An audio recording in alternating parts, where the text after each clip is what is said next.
Thanks, Sarah. I'm Jimmy Brown alongside here with Aaron Kaplan and Breon Young, and we're here to talk about some of our favorite trades in the NBA offseason. Week 3 upsets in the NFL. Hi, I'm Jimmy Brown alongside here with Aaron Kaplan, and we're here to talk about what we felt were some of the biggest upsets in Week 3. Hi, I'm Jimmy Brown alongside here with Breon Young as always, and we're here to give you your NBA update. Today I want to talk about the Ball family. They have been pretty much all over, but specifically I have a question. Do you feel as though Lonzo Ball is a bust? NBA All-Star Weekend has came and went just that fast. It's the middle part of the season. Teams are starting to get ready for playoffs, but it's always good to see them have a little fun with NBA All-Star Weekend, which is personally one of my favorites. It started with the Celebrity All-Star Game and ended with the NBA All-Star Game, which developed a new format where LeBron James and Steph Curry were the captains. They get to pick some of their favorite players in the NBA.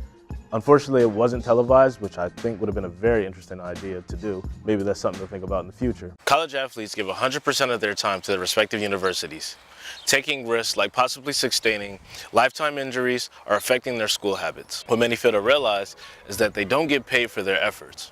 I had the opportunity to sit down with some fellow Bloomsburg Husky athletes to discuss what was their feeling on this topic. I've seen a lot where they seem to move on. They won't go for that whole like paying you what you want and getting you the money that you need right away. They'll be quick to move on. And like I said, James Conner, he played a great game. When I go to the National League, trying to be biased as a Phillies fan, but there's a lot of different teams that are doing really well. Chicago Cubs, for example, Colorado Rockies. How about them leading their division? It's a lot of good teams out here, so it'll be interesting. The Eli Manning era is over. I think that he's personally not the same guy that he was starting as far as getting the Super Bowl wins. I don't think that that's potentially in his future anymore. I think he should be searching to go towards retirement. As well, I'm going to blame the offensive line as well. I mean, I also agree for the sense that there was only that one game when he broke for 68 yards against Jacksonville. That was his biggest run of the season, which is ridiculous. Pretty much drafted him. They hoped that he would be the future for the Giants as far as the running game because they've lacked in that position for about 3 or 4 years now. And even with having the receiving corps, that would take the whole idea of they're just going to throw it. So I think basically taking that focus off should have helped, but it seems like it hasn't done a thing. I think that the NFL is going in the right direction in the sense that they want to make it a safer game. I know we always think about all the injuries and, people getting CTE, prior to, retirement and going crazy and, rest in peace to a lot of the guys who had those problems, in the past.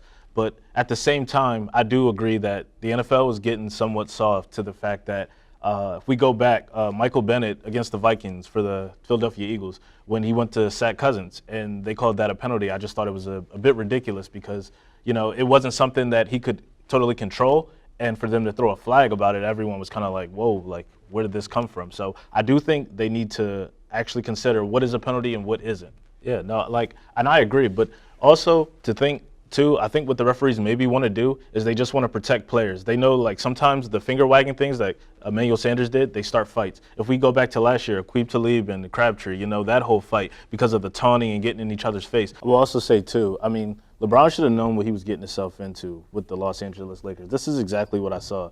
I know a couple episodes ago I spoke about the LeBron era possibly being over. I just think playing in LA, playing in the Western Conference is just a tough feat. He's never really had to face this in the Eastern Conference. A lot of the Eastern teams aren't, dynamically built like this and have the bench to, really battle.